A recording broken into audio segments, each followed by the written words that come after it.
안녕하세요. 기억을 부탁해 시즌2 진행을 맡은 아나운서 이자연입니다. 오늘은 대한치매학회 김학래 교수님 함께해 주셨습니다. 네, 안녕하세요. 저는 동국대학교 일산병원 신경과에서 일하고 있는 김학래입니다. 자, 오늘은 치매도 유전이 되나요? 라는 주제를 준비했습니다. 아마 많은 분들께서 관심 가지실 것 같은데요. 끝까지 함께 해주시길 바라겠습니다. 자, 교수님. 유전이 되는지 안 되는지 너무너무 궁금하신 분들이 많기 때문에 오늘 정확하게 팩트체크 해주셔야 됩니다. 알겠습니다. 네, 그래서 저희가 OX로 좀 준비를 해봤거든요. 제가 질문을 드리면 교수님께서 들어주시면 됩니다. 부모가 치매라면 자녀도 100% 치매에 걸린다. O일까요? X일까요? 네, 제 대답은 X입니다. 그러면 100%는 아니다. 유전이 안 된다라는 말로 좀 해석이 되는데 어떤가요? 저는 세상에 100%라는 거는 없다라고 생각을 합니다. 의심이 많으신가 봐요, 교수님. 그러나 이제 치매 자체도 그 유전적 요인이 굉장히 높은 질환이기 때문에 네. 이제 부모 중 한 분이 치매가 있는 경우에 알츠하이머 치매의 발병률을 상대적으로 높아지는 것은 사실입니다.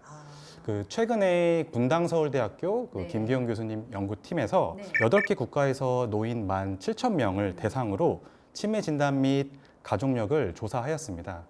그 연구 결과 네. 부모 중 한 분이 치매가 진단이 된 경우에는 알츠하이머 치매의 발병률이 그렇지 않은 경우에 비해서 상대적으로 1.7배 증가되는 것으로 확인이 되었습니다. 또 좀 흥미로운 점은 네. 아버지의 치매 가족력과는 무관하고 어머니의 치매 가족력이 있는 경우에는 그 알츠하이머 치매 발병률이 약 1.8배 정도 증가되는 것으로 확인되었습니다. 그래요.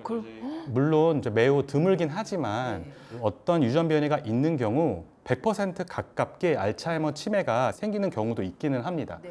이제 이를 발병 유전자라고 하고요. 네. 이 같은 경우에는 전체 치매의 1% 이내로 매우 드물기 때문에 네. 사실은 크게 걱정할 것은 아닙니다. 한편 치매 위험률을 높이는 유전자도 있는데요. 이를 이제 위험 유전자라고 이야기합니다. 유전 변이가 있는 경우에는 알츠하이머 치매 위험성이 그렇지 않는 경우에 비해서 상대적으로 높아지게 됩니다. 그 위험 유전자는 그 발병 유전자보다 훨씬 더 높은 빈도로 확인이 되고 있습니다. 그러니까 알츠하이머병을 일으킬 수 있는 그 확률을 높이는 발병 유전자가 있긴 있는데 케이스가 많진 않고 치매를 생기게 할 수도 있는 위험 유전자가 따로 있다는 말씀이신 거죠. 네네네, 정확하게 이해를 하셨고요. 네. 그래서 제가 먼저 이제 발병 유전자에 대해서 설명을 드리자면은 네. 대표적으로 PSN1, PSN2, APP 유전자 변이가 있습니다. 네. 이 유전 변이는 상염색체 우성으로 다음 세대로 전달이 되고 이 발병 유전자의 변이가 있는 경우 100%에 가깝게 알츠하이머에 걸린다라고 생각하시면 되겠습니다.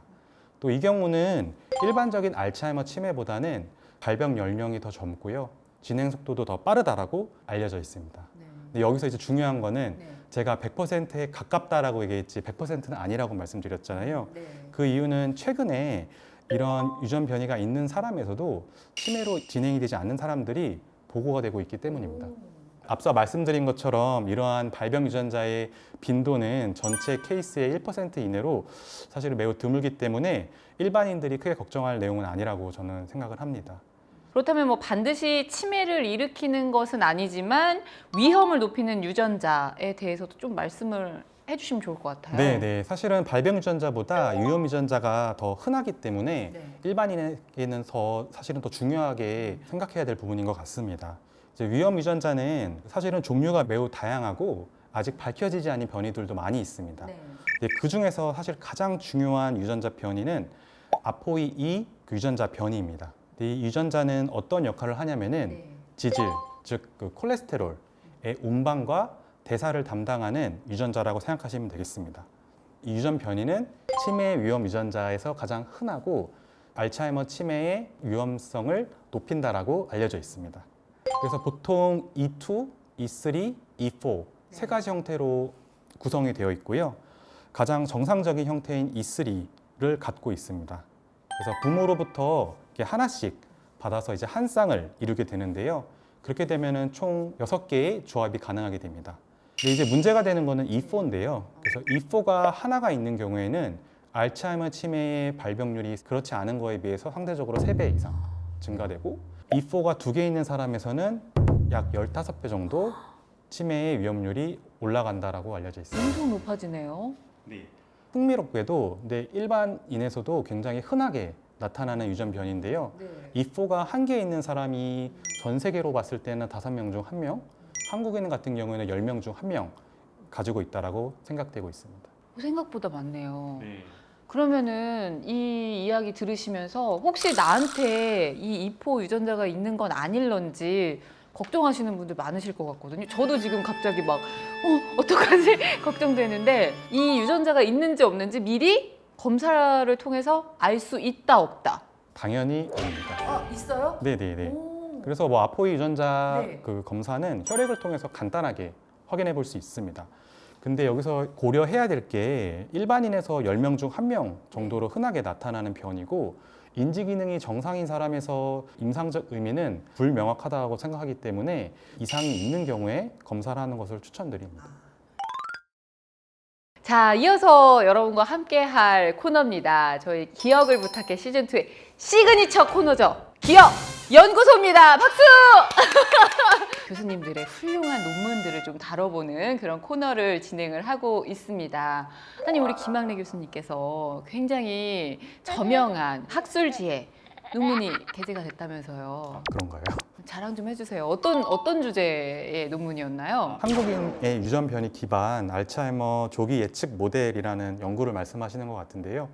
그 연구는 이제 삼성 서울병원과 이제 성균관대학교와 함께 진행한 연구입니다. 그 앞서 말씀드린 유전 변이는 그 인종에 따라 큰 차이를 보입니다. 네.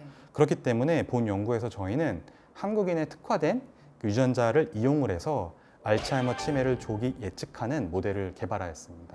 네, 그러면요, 교수님, 조기 진단이라는 거 굉장히 큰 의미가 있을 것 같은데 어떤 방법을 통해서 진단을 하시는 건가요? 기본적인 임상 정보와 그리고 간단한 혈액 검사를 통해서 이 예측을 할 수 있는데요.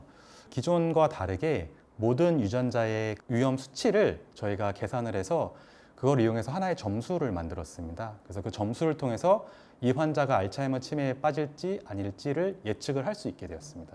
그러면 이런 좀 위험성이 혹시 있다면 그 위험성을 낮추는 방법에 대해서도 많이들 궁금하실 것 같거든요. 사실은 오늘 내용 중에 이 내용이 가장 중요할 것 같은데요. 그래서 위험 유전자가 있다고 했을 때 낙담만 하고 있어야 되는 걸까요? 안 되죠. 극복해야죠. 알츠하이머 치매는 그 환경적 요인의 영향을 많이 받습니다. 그래서 많은 연구에서 이렇게 규칙적인 운동과 식단 관리 그리고 인지 활동을 하는 경우 아포이 E4 유전자가 있는 사람이 E3 유전자가 있는 사람에 비해서 오히려 더 큰 폭으로 치매 발병률이 떨어진다라고 보고하고 있습니다. 그렇기 때문에 본인에게 위험 유전자가 있다고 해서 좌절에 빠질 것이 아니라 이번 기회로 생활 습관을 개선해서 보호인자를 늘리는 노력을 해야겠습니다. 그러면은 치매 보호인자는 어떤 것들이 있는데요? 뭐 고혈압, 비만, 당뇨를 잘 관리하고 그리고 뭐 금연, 충분한 정신적 그리고 신체적 활동 그리고 활발한 사회적 교류를 통해서 치매 위험을 낮출 수가 있습니다. 그리고 이제 마지막으로 이제 최근 알츠하이머 치매에 좋은 신약들이 등장하고 있습니다. 그래서 당장은 인지 기능이 떨어진 환자들을 대상으로 사용될 예정이지만 점점 대상이 이제 확대가 되고 하면은 이제 치매 위험 유전자가 있는 환자에서도 사용될 수 있을 거라고 생각합니다. 정말 오늘 뭐 좋은 정보도 전해주시고 유익한 이야기들 많이 나눠주셨는데요. 여기서 마무리를 해야 될 것 같습니다. 자, 여러분 좋아요, 구독, 알림 설정 부탁해.